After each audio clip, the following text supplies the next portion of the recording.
Serbia must cooperate with a UN War Crimes Court seeking the return of an ultra-nationalist defendant, not on the basis of truth or justice but because it's the law, the Balkan country's president said on Friday.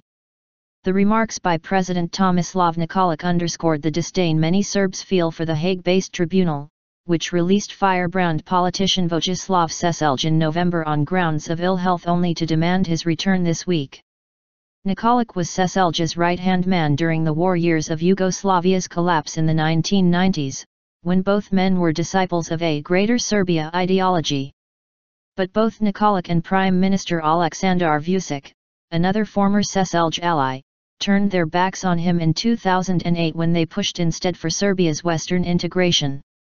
Seselj's return to Serbia, and his subsequent refusal to heed the tribunal's call for him to come back, has put them in an awkward spot, confronting them with the unpalatable prospect of having to extradite a man who was once their close friend. It's always tough when you have to cooperate exclusively because of the law, and not because of justice, God, or the truth, Nikolic told local TV Chupraja late on Thursday, in comments carried by the state news agency Tanjug on Friday.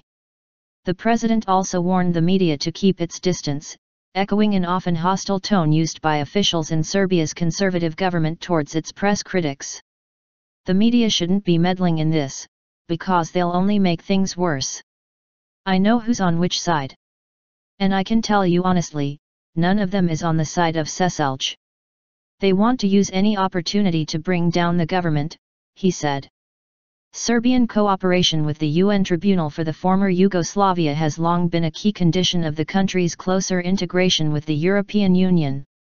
The government is likely to face increasing Western pressure to arrest Seselj if he does not agree to return voluntarily. Serbia wants the EU to open the first so-called chapters of accession talks this year. Seselj, who has cancer, has said police will have to carry him to the plane, though Vucic has appeared to rule out using force, saying Seselj would not be arrested in a raid. Seselj handed himself into the tribunal in 2003, but was released in November on compassionate grounds before any verdict was reached in his long-running trial. This order was revoked on Monday because he had publicly said he would not return to the court once a verdict was reached.